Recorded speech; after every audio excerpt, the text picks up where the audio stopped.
You, Danny Kaye. I've been waiting for you. Oh, I was afraid you'd be here. The average radio listener, huh? What do you hear from the moon?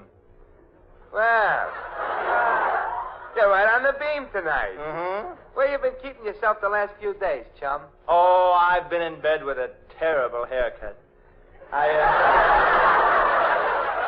I suppose you're here to complain about last week's program, huh? Well, let me tell you right here and now, that show had Zip and Ginger. Should have had Lum and Abner. Always criticizing, ain't you? You know, if you ever said my show was good, I'd retire. In that case, let me congratulate you on last week's program. Well, look, my friend, I can take honest criticism, but you're always exaggerating. Well, I'm only human. There you go, exaggerating again. Well, I've never been so insulted in all my life. Oh, you must have been. Kaye, there was something I was going to ask you. Slipped my mind. What was it now? Oh, some insult, I guess. Why don't you quit? That's what it is. That's what I was going to ask you. That's what I was going to ask you. Now, wait a minute, chum. There was something I brought along to show you. What was it now? Oh, yes, my wife. Oh, you brought your wife. Well, where is she? Hey, Mary Margaret! Yeah, what is it? Mary Margaret, this is Mr. Kaye. Mr. Kaye, this is Mary Margaret, my bride. How do you do? Mr. Kaye, I heard all about you.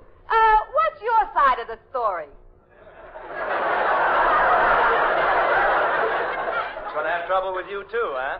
Listen, Kaye, after last week's show, they announced you'd be your own guest star on tonight's program. Yeah? Well, when we heard that, my husband and me got into a big fight. You did? Yeah. I said you couldn't do it, and he said you couldn't do it. Neither. Well, in that case, what was the fight about? We also happen to hate each other. Well, there's nothing I can do about that, but I do know that I can be my own guest star because I happen to have right here in my back pocket a split personality. Yeah.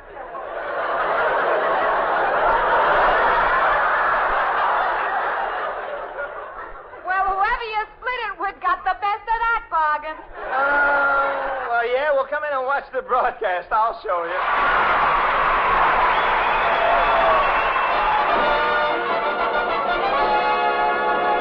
Good evening, ladies and gentlemen. This is Dick Joy introducing the Danny Kaye Show with Butterfly McQueen, Dave Terry and his orchestra, and our special guest this evening, Mr. Danny Kaye. And here's the star of our show, Danny Kaye.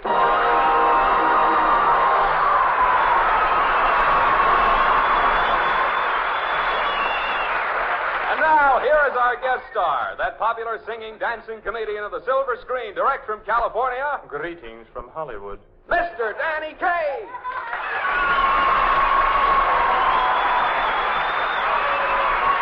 Hey, Dick, did you notice that Mr. Danny Kaye got more applause than Danny Kaye? Well, it serves you right for getting yourself as a guest star. Well, take it easy. This is going to be tough enough being my own guest star. I'm playing all the parts myself. Well, if it's so tough, why are you doing it? Well, I was forced into it. Just couldn't get anybody else. I thought of getting Gregory Ratoff.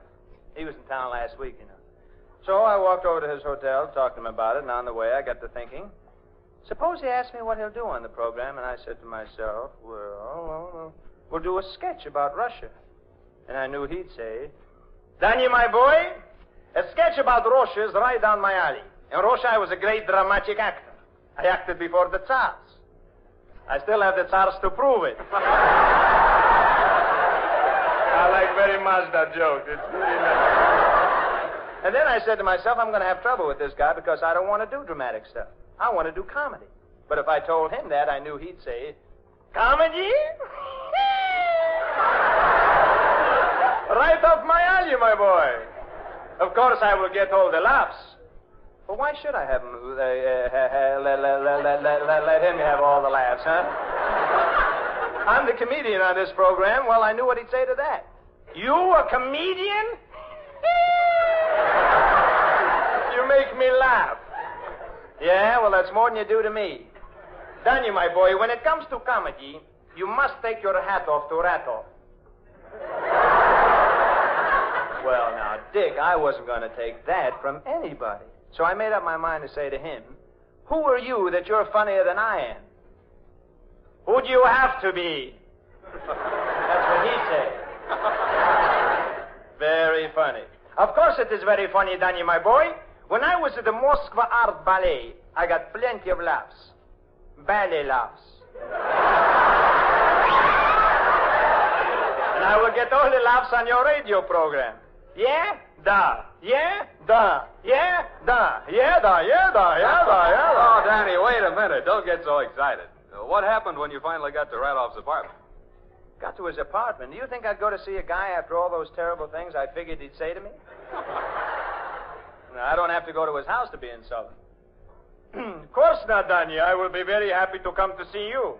Quiet, Radoff. So you see, Dick, I just couldn't get a guest star, and I finally decided my guest star would be Kaye. Oh, Sammy or Kaiser? Kaye France. No! Mr. Danny Kaye of Hollywood, the movie actor. Well, how'd you happen to get him? I was beside myself, so I got him. Well, what's our guest star going to do on the program, Danny? Well, I don't know. Look at that Hollywood hand. Look at him. Posing with that strawberry blonde hair. Well, I guess I better introduce him now. And it's about time. I came in here as a young man, and I'm about to go on in a character part. Well, look who's here, Mr. Danny Kaye. You were expecting maybe Mrs. Nosbaum. Now, wait a minute, Mr. Kaye. You don't understand. You see, in radio, when we introduce the guest star, we have to act very surprised. It gives that program that touch of informality, that joie de vivre, that je ne sais quoi, that chickary chick chala chala. See? Yes, I see. That was quite dismal. Yes. Now what do we do, Dick? Interview him, Danny. Oh, yeah. Yes, they always ask the guest stars a lot of questions. They give them very funny answers. Well, this will be good. Get ready for some big laughs, Dick. Well, Mr. Kaye, are you enjoying your stay in New York? Yes. Going to all the nightclubs, I suppose? Yes. Seeing all the shows in town? Yes. Serves me right for getting a dope for a guest star. I give up. There you go, Kay. Me and Mary Margaret told you couldn't split your personality. Yeah, there just ain't enough to go around. Now, you two keep quiet. I'll show you. My guest star and I are going to sing a duet. The Babbitt and the Bromide. Right, Mr. Babbitt? Absolutely, Mr. Bromide.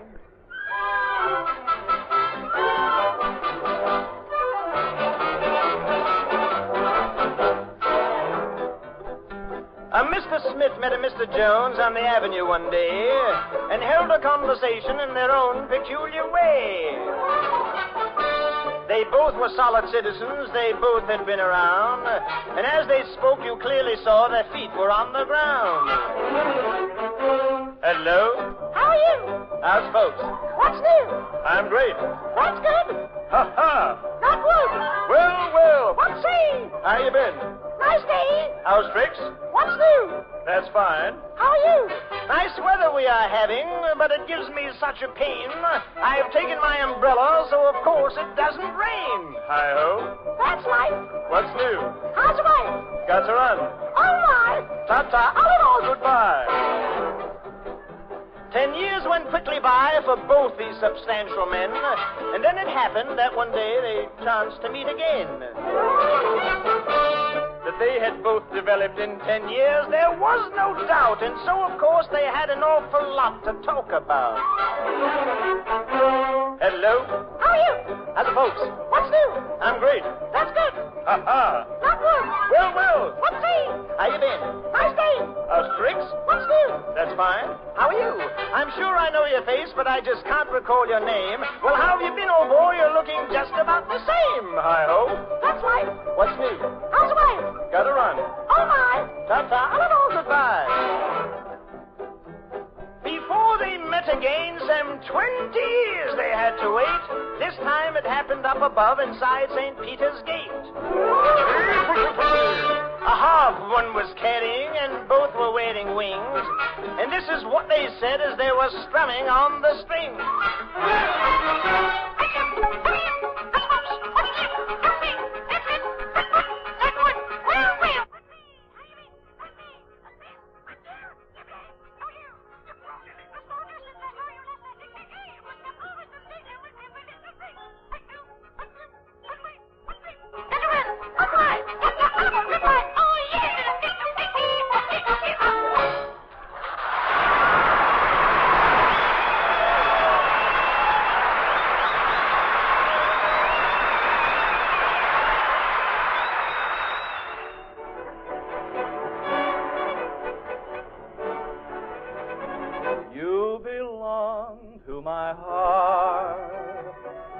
now and forever.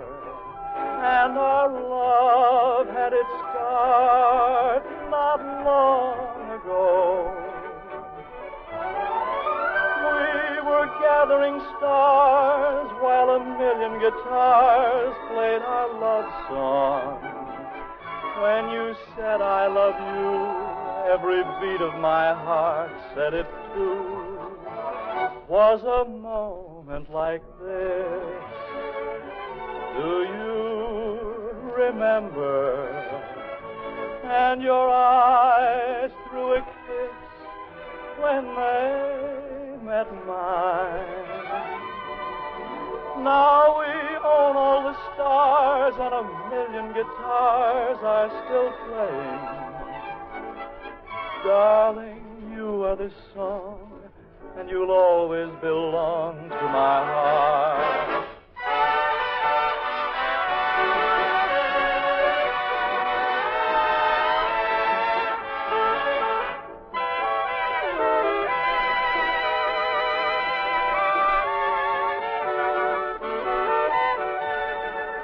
Now we own all the stars and a million guitars are still playing.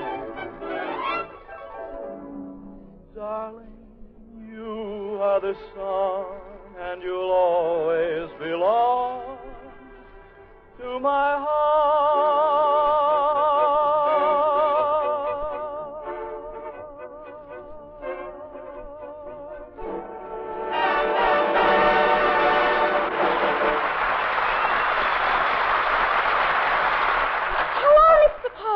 Well, hello, Miss McQueen. You're just in time. I want you to meet Mr. Danny Kaye, the movie star. Mr. Kaye, this is Miss McQueen, president of the Danny Kaye Fan Club of America. Limited. Limited? Yes, to one member. You see, Mr. Kaye, Miss McQueen's having trouble getting members to join my fan club.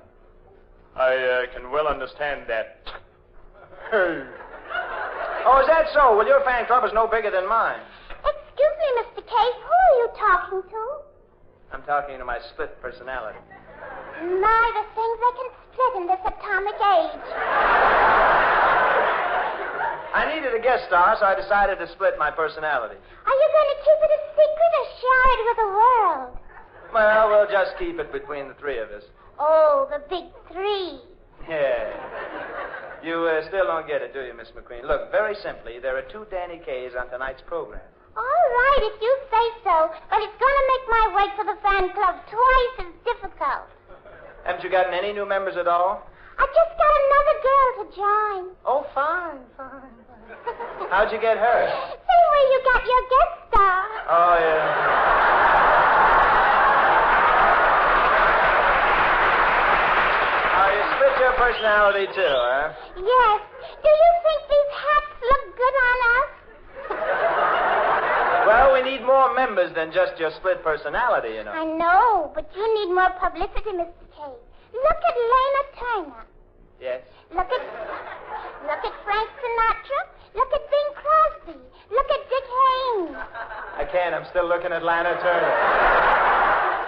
Maybe I can get your split personality to join the club. Oh, no. I don't think we could do that. He couldn't actually join. You see, he's just a sublimated libido. Oh. But we're not at war with them anymore, are we? Miss McQueen, you'll have to excuse me now. I've got to go take my guest star to see my two writers, Al and Joe. Come on, Mr. Kaye. You mean to tell me that somebody actually writes this radio program? Well, certainly you don't think I just go out and pick my jokes off trees, do you? I thought perhaps you just husked them off stalks. A very corny crack, Mr. Kaye. Come on in and meet my two writers now, huh? They don't talk to me because I won't use a joke they've been trying to get me to do all season. A joke about my sister marrying an Irishman, and somebody says, "Oh, really?" And I say, "No, O'Reilly," you know? Well, here's their room. Hey, wait a minute. I don't hear the typewriter. Hey, fellas, what's going on here? Who are you picketing? Danny Kaye is unfair to our joke. Danny Kaye is Now, unfair. wait. This must be the steel strike. These guys have been stealing jokes from everybody. Look, fellas, I know you don't talk to me, but I want you to speak to my split personality guest star, Mr. Danny Kaye of Hollywood. Well, say something, fellas. All Danny Kays are unfair to our joke. Now, you don't understand, fellas. This fella here that I'm talking about is my split personality. You know what he means, Joe. This fellow is his alter ego. Is he kidding? Nothing's going to alter his ego. Now, look, fellas, you always talk to my guest star, and I insist you talk to Mr. Kaye of Hollywood. Well, looks like he tricked us into it, Joe. We'll have to talk to the guest. Hello, Mr. Kaye of Hollywood. Greetings, gentlemen. Hey, Mr. Kaye, maybe you'd be interested in a great joke, you know. You mean the one about my sister married an Irishman, and somebody says, "Oh, really?" And I say, "No, McGee." It ain't McGee, funny. Well, I won't do that joke. I want you fellas to just... Hey, okay. Can I see you a minute, John? Why, no, what are you doing? You can't interrupt this program like that. Go back and sit with your wife. This is about Mary Margaret. You see, Kay, we don't get along any too well anyhow. And she blames me for making her sit through this. So if you don't stop with that guest star routine, she's going to walk out of here, and she says if I don't leave with her, I don't never have to come home. Well, I'm not going to stop. Atta boy, chum, you stick to that. I heard that last remark, Kay. Oh, you here too? If my husband don't come home with me now, I'm going to hold you personally responsible. Hold me responsible? Yeah, you. I'll sue you. Sue me for what? You sue what I can see you for. Now, wait just a minute. Don't you lower your voice to me. I'll take this to the highest goodwill court in the land. Now, just a minute. If it's a goodwill court you want, I can settle any quarrel between you and your husband myself. Yeah, wait a minute, Kay. Don't tell me you got a John J. Anthony personality, too. Of course. My personality has many facets. Yeah, all drips have facets. Hey, that's pretty good, Mary Margaret. Close your face. Now, would you leave it to me, fellas, please, ladies, gentlemen? Hey, leave it to me, will you? I'll solve your problem. Only the other day, I straightened out a fellow who had a terrific problem. He was at that in-between age. What do you mean, in-between age? He was too old for Castoria and too young for Seratan. Come into my courtroom, folks. Dave Terry here. How about a little music to get these people into a more peaceful mood? Right this way, folks. We'll open court right after this number.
That's very nice, David. Okay, Dick Joy, will you set the scene for the next case? Mr. Kaye, this is the case of A.L. and his wife, M.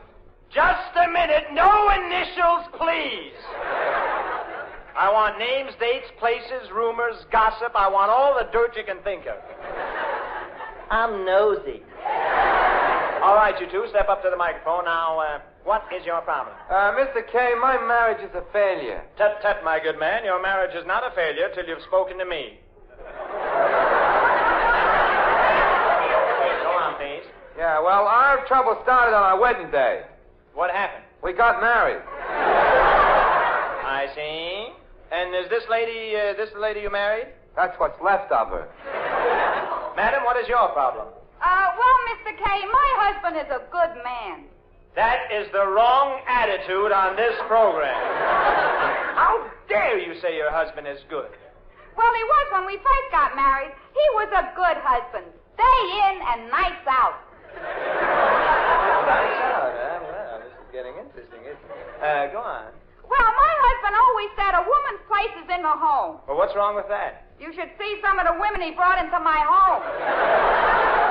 My father warned me about marrying him. Is this your father? Yes, I am. I'm Mr. Pennyfeather. Well, Mr. Pennyfeather, what's your problem? I have a wife. What about your wife? Well, she encourages our 19-year-old son to take out girls. Well, what's wrong with encouraging him to take out girls? The same ones I do?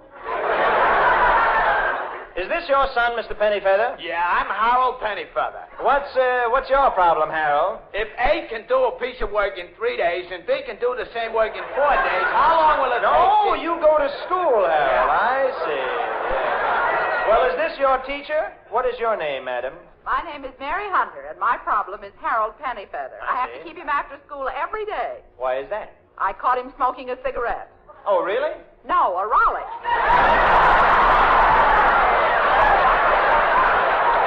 They got me right here, Potter. Right here. Not a school teacher, too. Hey, chum, how about me and Mary Margaret? One problem at a time. I'll get to you. Hey, you forgot about us. We started this thing. Quiet.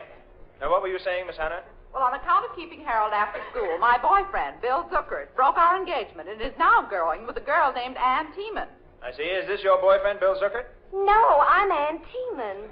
Oh, what's your problem, Miss Tiemann? Well, when I started going with Bill, he had just broken his engagement to Ruth Gilbert. Are you Ruth Gilbert? Yes, I am. How do you do? How do you do?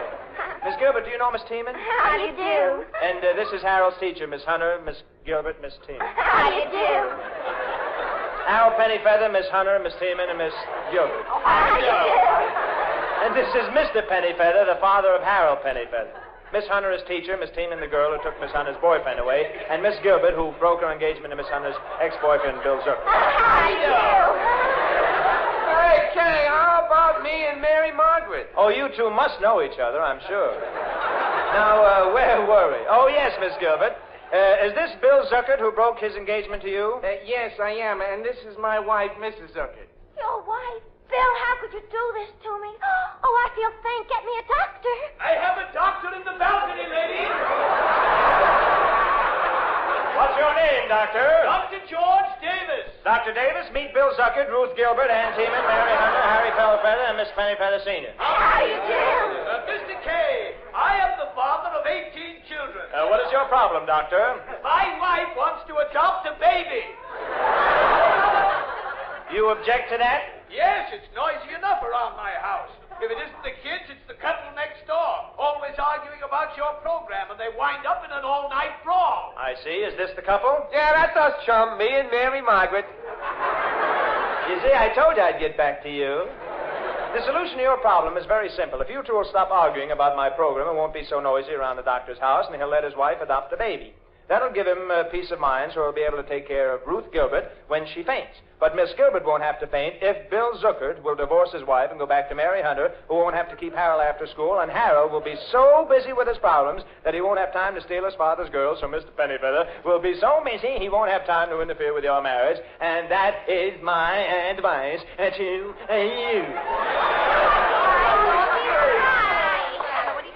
You're talking through your hat, Kay. Hat, did you say? Don't ever use the word hat to me. You people think you have problems? Well, let me tell you about my problem. It all began when I was born a month too soon. My ma was frightened by a runaway saloon.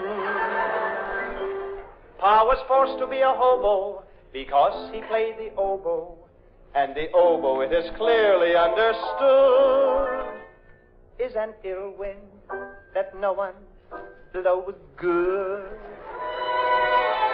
I'll never forget the morning that Grandpa ate the awning to impress a pretty lady who went for men that were shady. Then Uncle Josiah lit the great Frisco fire, ran off to Hawaii with the old Leary cow, which his loving wife resented and thereupon invented a rolling pin that strikes and then says, pow. And I'm the result of the twisted eugenics of this family of inbred schizophrenics, the end of a long, long line of bats. I design women's hats.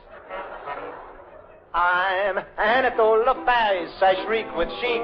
My hat of the week, 6 divorces, 3 runaway horses. I'm Anatole Faris, my small frou-frous make heady news from Fifth Avenue casements to all back basements. Let me get my paw on a little piece of straw and voila! A chapeau at $60 a throw. It's how I pull and chew on the little things I do. Like blazing yards of lacing or a bicycle built for 2 on it. I'm Anatole Faris, I must design. I'm just like wine. I go to your head. Give me thread and a needle. I itch, I twitch to stitch. I'm a glutton for cutting, for putting with a button. To snip and pluck, nip and tuck, fix and trim, crown and brim. Tote that bud, lift that veil.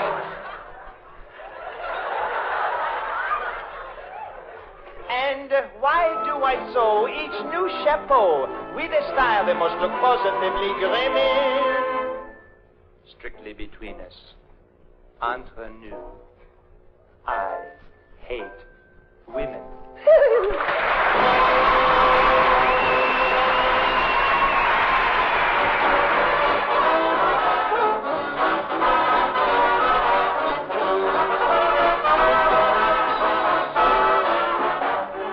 This is the Armed Forces Radio Service.